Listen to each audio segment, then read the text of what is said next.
want to discuss Freemasonry, the occult, Israel, and esoteric wisdom. And I'm really going to try to do this as briefly as I can. I think I should put like a, my own testimony out there, maybe do like a YouTube thing. But right now I'm gonna keep it super brief. So if you have any questions or concerns, feel free to ask.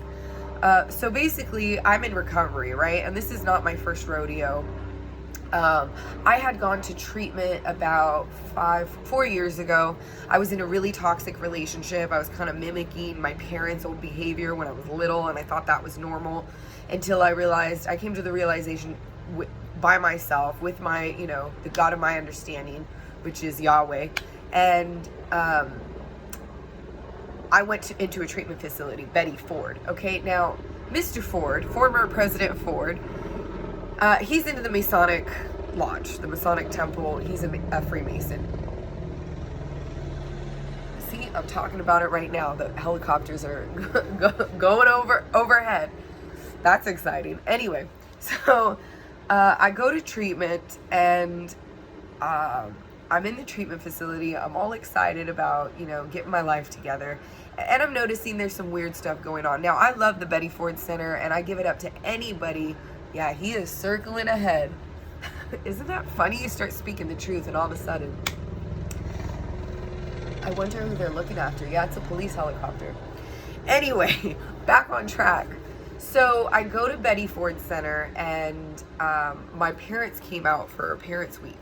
And the only reason I'm giving you this story is just so you kind of understand what the occult ties into everything that I'm about to tell you. And so my mom and my dad show up to the Parents Week, and they're in their little group therapy with the rest of the families. And I'm in my group therapy. Lord bless you. I'm in my group therapy with my group.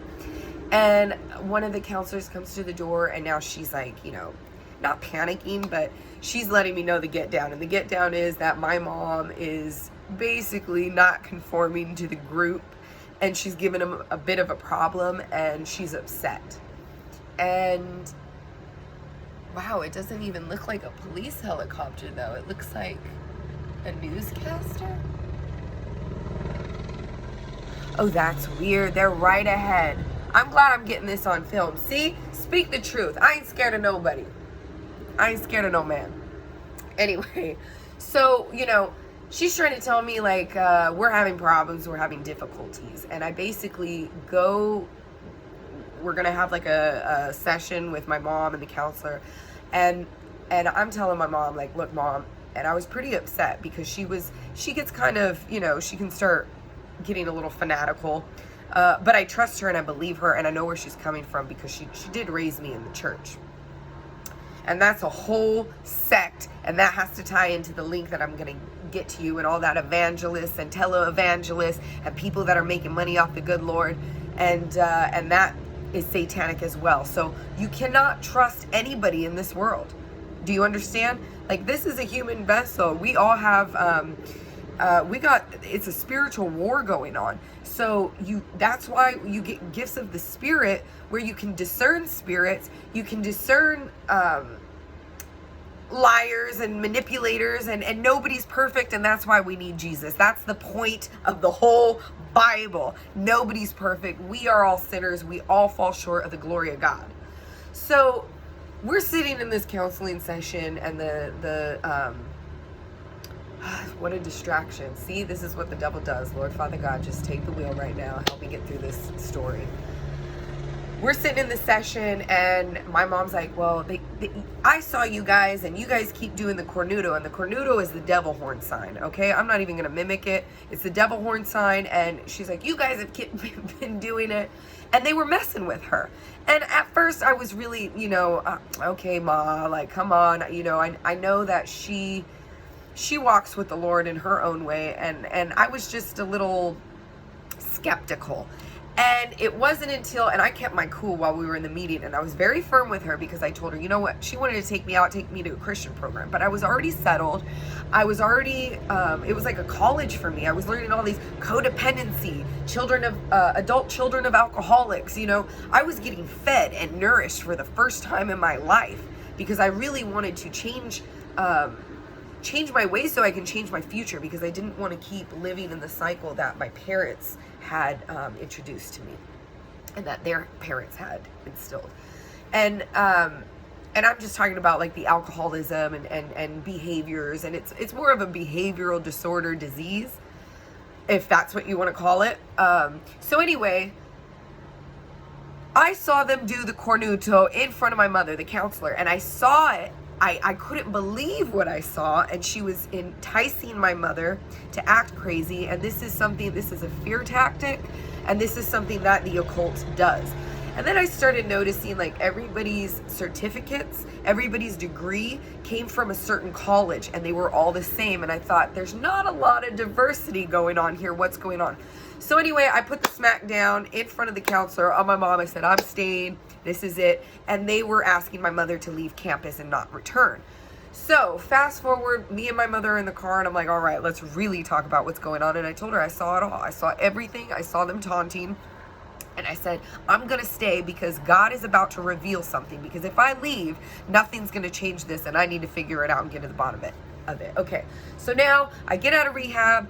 I graduated the program. I get out of rehab. I come back home. I get back to work, and I start doing the AA, the NA meetings, and getting all into that. It wasn't until I did a great job. The Lord sent me a Christian sponsor, and I knew I needed a Christian sponsor because there's no way I'm going to go through this life without being able to talk about the Bible and apply it to God, to Jesus, and to all of that good stuff. So I'm walking with my counselor, or my sponsor, in my walk of faith, in my recovery, and it wasn't until about a year and a half, I'm sitting in a meeting, we're going over the NA book, and the first page, and I felt so stupid. The first page of the NA book says, although there are esoteric and occult connotations, furthermore, we need to pay attention. It was like, basically like, don't pay attention to the man behind the curtain. And I didn't like that. And I remember just feeling this pull, like God was pulling me in a different direction. Now, what had happened is I was kind of, months leading to that, after that, I was kind of in a relapse mode because I didn't feel comfortable. I didn't feel right. And I felt like everybody was kind of following blindly this path. And like, even though people are clean, doesn't mean they're living right. People are very sick, and you find a lot of predators in those rooms, just like you'll find predators anywhere. So, but at least you can have a little bit of support. And what I had found out is my support system was faulty, and that ties into the story of the man, he who builds his house on the rock. I forget exactly the verse, but basically, like, if you build your house on the sand, a storm will come and wipe it away. If you build your house on the rock, when the storm comes, the house will withstand that storm. So my house blew, the foundation crumbled, everything was gone. Like, Job in the Bible, when the devil tells God, the only reason Job worships you and loves you so much is because you give him anything. And God tells the devil, you know what? Take everything away from Job, and he's still going to praise me. He's still going to worship me. And what happened? God let the devil do that to Job. And Job goes through it, and he's praying. I mean, the guy got like leprosy. He got he was afflicted with all kinds of stuff. His family turned on him. His livestock died. Everything was gone. And he walked through that faith, and God blessed him tenfold. I forget exactly the amount on the other side. He got way more than what he had started with because of his faith. And he never once, he even cursed the day of his birth, but he didn't stop worshiping God, the God of the Hebrews, the God of Abraham, Isaac, and Jacob. And so basically, so I'm going into relapse mode. I met a guy. I was smoking weed. I fell in love again, and then I realized like the same pattern was coming up. And again, I got my heart broken, and then I got angry. I got resentful, and I just wanted to leave NA, because around the same time as I was falling in love, I didn't realize what was happening, but the satanic cult and the satanic elite and human trafficking and the sex slave industry, because of my background and because of my wisdom and because of my understanding of my own self that I had done in research, I was able to detect and to see the signs of that sexual slavery. And basically what happens is you got like your little boss, your little peon, right? They're always like the ugly dude who's trying to get like the young girls, the sugar daddies or whatever. And total losers. And so you got that guy, and then you got the guy under him, and that's his like little assistant, and that's the guy who goes out and he's usually handsome, looks like a model type, and he goes out, he recruits the women, he'll hook up with the women, they do drugs together, and then he turns on him. And the boss is manipulating this guy and keeping him sick, keeping him stuck into that drug sex slavery. And then when he gets this guy all riled up in emotions and gets him to feel really bad about himself, all while this guy is now in return returning the favor to the women around him. And then this guy, the head guy, goes ahead and swoops them up when they're broken down, belittled, when they have no more value because now they're on drugs, now they feel worse about themselves. That's when your depression kicks in. And so I saw it and I said, oh my gosh, I didn't know what was going on. I knew, okay, this stuff exists within the recovery programs. This stuff exists within the Hollywood elite. This R. Kelly is not the only one that was doing that. That is something that you got to be careful with these studios, the studio time, all of that stuff, because these men are all one and the same. And I will speak about it. I will say most of the men that solicited that were of dark color. You're running from yourselves. You're being a slave to the white man, to the slave owner himself, and then you want to dress it up with your gold chains, and you want to say like, oh well, I'm a pimp, like that's what I do. Like, no, you're weak, and you're attacking white women, and you think you could just throw your money at them, and it doesn't work like that, and my heart goes out to the women who move out here from other states, and they think they're going to be famous, and you got these guys giving them promising them the world, and all they're doing is using and manipulating. And it's a huge epidemic out here in California just because of the entertainment industry, and I've seen it time and time again. And I'm blowing the whistle. I've been blowing the whistle for the past 3 years. And so that's what was happening. I'm going through that. I'm relapsing. I'm going through like the satanic panic of like, what is going on? I was fearful, but I just kept walking with the Lord. And basically on the other side of that, I cut ties with everyone. I told everybody, screw off. I need to figure this out for myself. And I was walking with the Lord, and I was building my foundation on the rock, finally. And so basically after that, I started drinking again. The depression kicks in. I'm like, Lord, what do I do? I don't have money for a lawyer to that grand scale. At that time, I didn't even know what human trafficking was. I didn't know there was a name for it. I just knew like, this is some evil shit and I need to leave.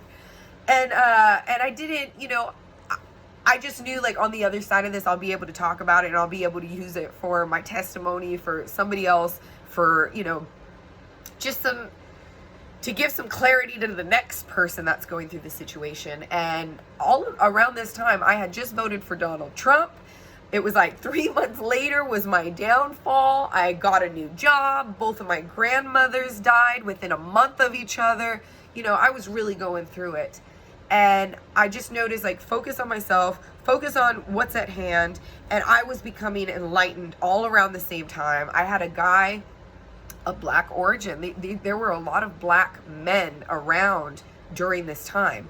And he came up to me and he goes, I was reading my Bible outside the barber shop, and I was just walking with the Lord, walking with faith. And I must have looked crazy because looking back, it was wild. I was spiritually blossoming. And he came up. I was using all the tools that I learned as a young kid that I was too scared to use as an adult, because that's what they do. Like, oh, you're weird, you're a freak, bully you, do whatever they need to do to get you to really surrender your rights as a human being in the world. Not even, as far as like nationality goes, just being born, your God-given right. And And so basically this guy comes up to me and he's like, oh, you're being enlightened. You're an Eastern Star, or, you know, whatever that the women Freemasonic stuff is. And I always knew, like, nah, you know, I'm not down with that. I'm not down with the Freemasons. And like, no, my God is the God of the Hebrew Bible. That's it. I'm not going to entertain somebody else's God. And I'm not going to roll like that. I've come too far. And that's my boundary. That's where the line has been drawn. And so, you know, he was kind of like just giving me information. And he saw that man who was of black origin. And he saw, you know, he had all gold chains. He works down at the docks. And I used to cut his hair when I was younger here in San Pedro. And so obviously he was going over to that barbershop, and I cleaned up a lot spiritually there. I was cleaning up, you know, the area, and he was sitting in there, and I'm like kind of going through my walk of faith, and he goes, her mother reacted the same way. And he was sitting there and he was trying to throw money in my face.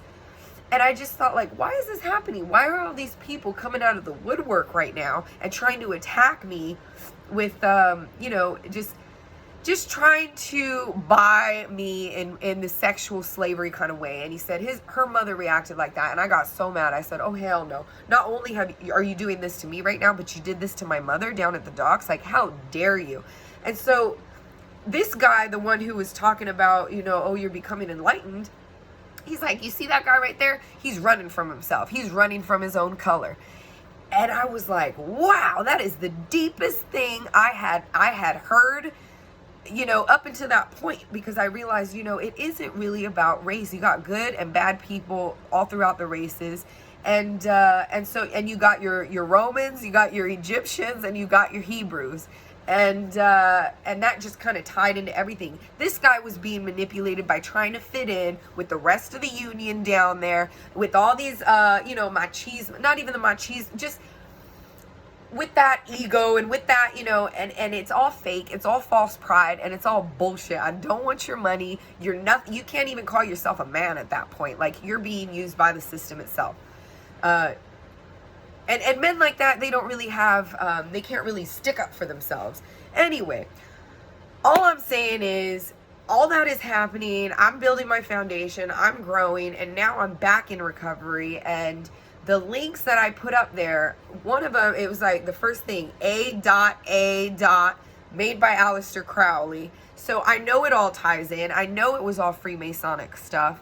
And I'm not down. Like, I'm not down. I won't entertain your other gods. I won't entertain all this false prophets, all of that nonsense. No, I'm not going to do it anymore. I'm not going to co-sign on these actors and on the Hollywood elite. They're not leading people right. I'm not going to co-sign on any of the behavior. And it's black and white. All of this gray shit is no. You know, even God said, I don't like lukewarm. I'll spit it out. You're either hot or you're cold. Pick a side. It's time to pick a side. And if you're going to pick a side, then be good at that. If you're going to be an evil asshole, then do that. If you're going to, you know, if you're going to answer the call to the Lord and let him use you for his side, then do that. You know, but this whole lukewarm, like, kind of fucking shuffling on the line right there, it ain't working anymore. And so I encourage you to get pick up a Bible, just read it. You know, it's not that hard. And people who say it's hard, it's a language and you got to learn it. And, you know, once you get into that, then you can get into older translations. You can get into the Hebrew translations and the Greek translations and the Latin translations, and understand that you're not even supposed to have the Bible. People were killed over the Bible, of creating and translating the Bible. And the Catholic Church wanted to keep everyone without the knowledge and the wisdom that comes from the Bible. There's so much wisdom, and it's all esoteric. And everything that God does, the devil steals, and he tries to put his stamp. And all the people within the industry who, I got a lot of ghost followers. I got a lot of people who look up to me but talk down to me, or talk shit on my name. And then they use all of the, you know, like, basically my intellectual property, and they take that and they twist it, and now it becomes theirs. And then they put it in front of the gay community and the gay culture and use it for that agenda. And I'm just sick of it. Like, no. You know, and that's what Satan does. That's what the fallen angels do. And that's basically, there's so much information, but that's just skimming the surface right there. And I can go way deep into it, But I'll save that for another time. Look up the links, get involved, and go vote.